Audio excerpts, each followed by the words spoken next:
Someone recently said to me, I remember as a youngster sitting with my mom as she cried about her life, her job, her marriage, her world. She would tell me things that no child should hear.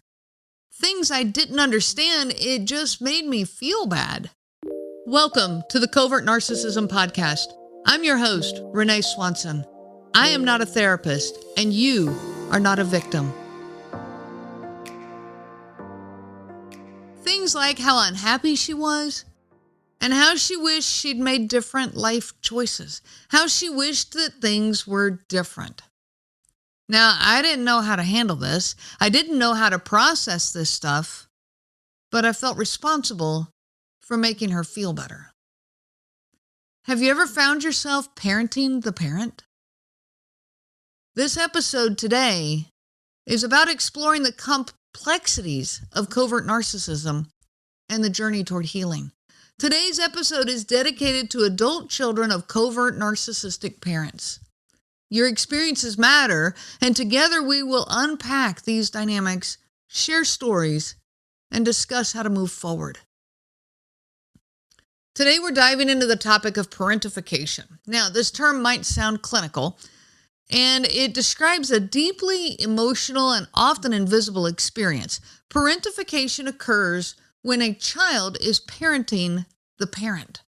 The child is forced to take on the role of the parent, either emotionally or even physically, to meet the needs of their caregivers, the parent. And when a parent is a covert narcissistic individual, parentification is absolutely one of the dynamics that plays out in that home. Many adult children of covert narcissists report feeling like they had to take on adult responsibilities at a really young age.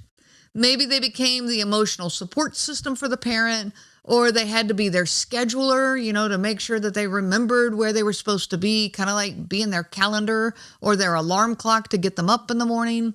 They might be an emotional monitor to them, monitoring their moods, working to set up the environment in a positive direction, creating workarounds to keep them from getting angry, tap dancing around their moods. This is not a role that a child should be playing to their parent. And many of these adult children have expressed things to me such as, I had to grow up too fast, or I carried responsibilities that were beyond my years. So what is parentification? This is the process where children assume adult responsibilities, often due to the caregiver's lack of parental responsibility. So this is an emotional absence, a physical absence, or even, due to neglect. And it can take two main forms. It can take what they call instrumental parentification, which is when a child takes on the practical caregiving roles, such as cooking or cleaning and managing the household task. Now, this is different than doing chores. Chores are helping. This is actually taking on the roles of planning the weekly meals and organizing them and making sure everybody's fed. These are beyond just doing your normal household chores as a child and a member of the family. There's also emotional parentification. Now, this is when the child becomes the parent's confidant. You become their emotional support system or even their therapist. And again, this is a child taking on this role. Both of these are a problem. Both of these cause the child to take on responsibilities that are beyond their years. And like I said, it's of course okay to have your children help with the household chores. They should be responsible for their own stuff, like cleaning their room, putting away their clothes, cleaning up their own dishes, even helping with the house in general. But they should not be putting away their parents' clothes. They should not be planning meals and taking on the responsibility of feeding their siblings. So let's explore some real-life stories that highlight the different ways parentification can manifest. So the example I gave at the beginning, where this young daughter remembers as a youngster sitting with her mom and her mom's crying about life and basically dumping. I've talked about the emotional dumpster before, dumping her worries and her pain and her fears onto her child. Now, being your parent's confidant, yeah, that's a form of parentification. Instead of being allowed to go play and explore and do the things kids do, you are burdened down with your parents' emotional struggles, feeling like if you don't care for your parent, then no one will. And even feeling like they're not capable of doing it themselves. So if I don't help, what will they do? This overburdens a child. Another way is managing the household.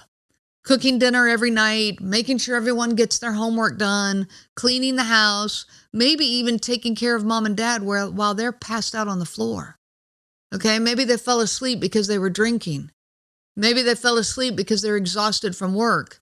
But now the child is putting the parent to bed. Maybe taking care of mom and dad while they're isolating because of a fight they had. And so you're trying to play peacekeeper. And we're going to talk about that again in just a minute.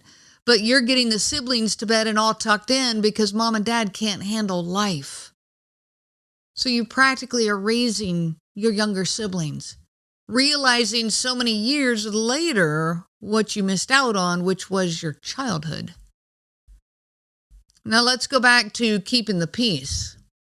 Some children are made to referee between the parents, playing negotiator between the parents, choosing sides. Well, who's right? This is what I said, and this is what they said, and you're putting the child in the middle. Sometimes the child becomes the protector role of one parent, protecting them from the other parent, becoming very skilled at people-pleasing to avoid conflict, but at the expense of their own emotional development. My own husband used to tell me stories where he was pulled out of his bed in the middle of the night, sound asleep, pulled out to referee his parents' fights. He was made to choose sides, made to determine who was right and who was wrong. And he was only 7 years old. This is an example of parentification, and it's absolutely not okay. Another form of parentification is making our parents look good, getting good grades so that the parent feels good about themselves. There's nothing wrong with getting good grades. I want my child to be motivated to get good grades, but not so I look good. Being the star of a sports team to win their parents' approval. Behaving in public to not embarrass their parents. Do you hear the theme here? This is all about the parents, not about the child. That's what life is like when you're being raised under a covert narcissist. Without knowing it, kids of narcissistic parents are an extension of their parent and their parent's identity. Now, what impact does this have on the kid? In the words of multiple survivors, I was told every time that I just had to understand that this parent, whichever parent it was, mom or dad, that they had a bad upbringing. Never mind that I had a pretty lousy one myself. You see, the kids get told over and over, well, what mom doesn't understand, mom had a rough time, her dad yelled at her a lot. Okay, but what about what's going on with that child? Because mom's doing the exact same thing then to that child. The effects of growing up with a covert narcissistic parent ripple through your life. A recurring sentiment that I hear from people is, I didn't have a childhood. From being an employee to solving adult problems, many have shared how they missed out on the carefree years of their youth. I heard this statement multiple times from my own son. He definitely grew up before his age in many ways. He quickly adjusted to being mature and responsible in order to please his dad.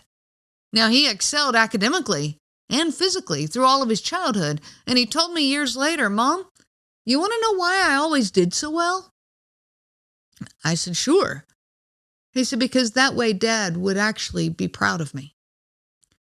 You see, in his young childhood life, his central character in his world was his dad. And he had to make sure he was always working hard to please his dad. He was always trying to win his dad's approval. So his whole childhood centered around his dad. Well, in his young adult years, he actually pulled out some of his childhood collection cards and passionately pursued that collection. He told me he never got the opportunity in his childhood, so he was going to make up for it now. Being raised under a covert narcissistic parent leaves emotional scars. In fact, it leaves emotional scar tissue. Even after significant healing, many feel the remnants of their trauma. It never fully disappears. It leaves scar tissue. Words of their parents that's still ringing in your head. You are worthless. You are too sensitive. You're never going to be good enough. My son, who at college, he told me that he hated the sound of his own footsteps when he was walking on the sidewalk. I said, why? That didn't make sense to me, and I was trying to understand. He said because of how many times his dad had berated him for having heavy feet in the house. See, these were some of those words that still rung in his ears. These are the emotional scars that stay in adult children who have been raised by a covert narcissist. You have difficulty trusting both yourself and others. Low self-esteem, lots of self-blame, conditioned to believe that anything bad is your fault. After so much guilt and manipulation from your caregivers, how can you possibly trust other people? You feel instead like you've got to guard yourself from manipulation, because doesn't everybody manipulate when it was so normalized in your own home? Of course you're going to grow up believing that everybody manipulates. Everybody is like this. How about struggles with parenting when you become a parent? Children of covert narcissists start working hard to avoid repeating the patterns that they endured, and many struggle to find what is healthy parenting. You see, the manipulation was normalized, so their perceptions were impacted. In a fear of repeating the pattern, it's actually easy to go the other extreme and overcompensate, overindulge, which doesn't work either. So you struggle to find balance and find healthy boundaries.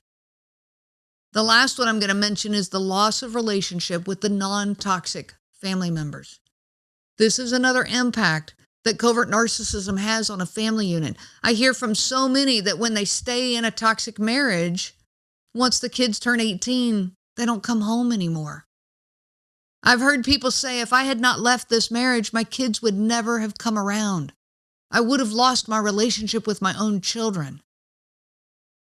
You see, when you have a covert narcissistic parent in your world, and the child pulls out of that as an adult, they lose relationships with their other family members along the way.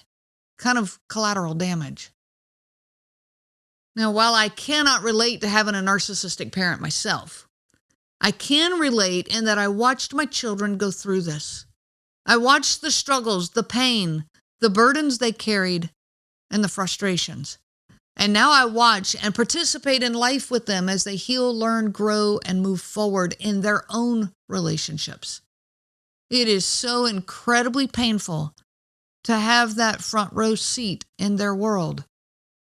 But I am privileged and honored and blessed to be there and be that part in their life. The pain they carry is real, but they can turn it into something beautiful in their world. Take those lessons that you learned from your childhood when you dealt with a covert narcissistic parent and turn them into gems of wisdom and understanding. Together, we can make this world a better place, one step at a time. I wish you so much peace on your journey of healing. You have been listening to the Covert Narcissism Podcast. If you are struggling with covert narcissism in your life, I help people to heal from covert narcissistic abuse. If you are struggling with the isolation, the self-doubt, and the obsessive thinking, then this is the program for you. I offer both group and individual options. This is live, personalized coaching that is specific to covert narcissism. Reach out to me anytime. You can find me at my website, covertnarcissism.com. I'm not a therapist and you are not a victim. I am a coach and you are a survivor. I wish you so much peace on your journey of healing. The information provided by Renee Swanson and the Covert Narcissism Podcast is for educational purposes only and is not to be used for diagnosis purposes and not intended to be a substitute for clinical care. Please consult a healthcare provider for guidance specific to your case. This material discusses narcissism in general. It does not claim that any specific person has narcissism and should not be used to refer to any specific person as having narcissism. Permission is not granted to link to or repost this material to support an allegation or a claim that any specific person is a narcissist. That would be an unauthorized misuse of the material and information provided.